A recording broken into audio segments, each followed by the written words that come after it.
வாங்க. இன்னைக்கு நான் உங்க கூட ஷேர் பண்ண போறது மத்தி மீன் குழம்பு கேரளா ஸ்டைல்ல எப்படி பண்றதுன்றதும், நம்ம ஊர் ஸ்டைல்ல கத்திரிக்காய் பொரியல் எப்படி பண்றதுன்றதும் தான் உங்க கூட ஷேர் பண்ண போறேன். எப்படி பண்றதுன்னு பாத்துரலாம் வாங்க.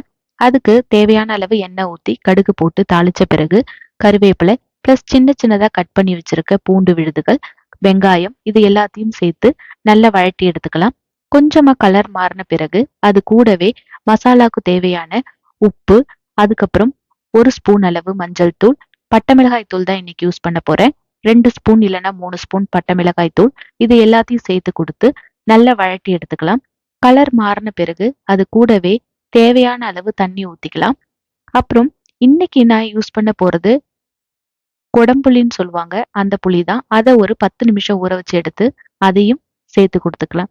நல்ல குழம்பு கொதிச்ச பிறகு எடுத்து வச்சிருக்க மீனுகளை அது கூட சேர்த்து கொடுத்துட்டு மசாலா வாசனை எல்லாம் போன பிறகு இறக்கி விட்டுறலாம்.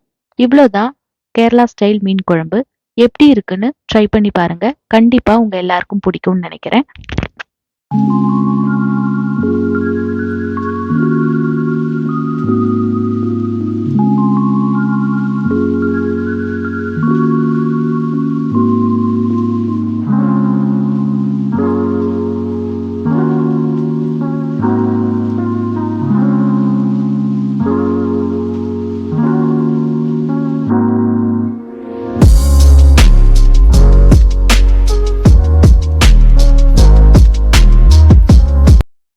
அடுத்தது நம்ம ப்ரிப்பேர் பண்ண போறது நம்ம ஊர் ஸ்டைல்ல கத்திரிக்காய் பொரியல் எப்படி பண்றதுன்னு தான்.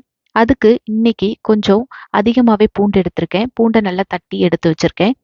எண்ணெய் ஊத்திட்டு பூண்டு வாசனை போற அளவுக்கு நல்லா வழட்டி எடுத்துக்கலாம். அது கூடவே எடுத்து வச்சிருக்க கருவேப்பிலை பிளஸ் சின்ன சின்னதா கட் பண்ணியிருக்க ஆனியன் இது எல்லாத்தையும் போட்டு நல்லா வழட்டி எடுத்துக்கணும். கொஞ்சமா கலர் மாறுற வரலும். அதுக்கப்புறம் இன்னைக்கு நான் குழம்பு மிளகாய் தூள் தான் யூஸ் பண்ண போறேன். அதையும் போட்டு பச்சை வாசனை போற வரலும் நல்லா வழட்டி எடுத்துக்கணும். பொடி பொடியா கட் பண்ணி வச்சிருக்க கத்திரிக்காயை அது கூட சேர்த்து நல்லா மூடி போட்டு வேக வைக்கணும். கத்திரிக்காய் எப்பவுமே நல்லா சுருங்கி வரும். தண்ணி எல்லாம் அதிகமா யூஸ் பண்ண வேண்டாம். ஏன்னா டேஸ்ட் வந்து ரொம்பவே நல்லா இருக்கும் கொஞ்சமா தண்ணி ஊத்தும் போது. அதையும் போட்டு நல்லா வழட்டி எடுத்துட்டு தேவையான அளவு உப்பு போட்டுட்டு கலக்கி விட்டுட்டா நம்ம எதிர்பார்த்த மாதிரி கத்திரிக்காய் பொரியல் ரெடி ஆயிடும். கண்டிப்பா இது ரசத்துக்கு பிளஸ் சாம்பார் சாதம் எல்லாத்துக்குமே நல்லா இருக்கும். வெறும் சாதத்துக்கு கூட இதை நம்ம சாப்பிட முடியும். எப்படி இருக்குன்னு ட்ரை பண்ணி பாருங்க. கண்டிப்பா உங்க எல்லாருக்கும் பிடிக்கும்னு நினைக்கிறேன்.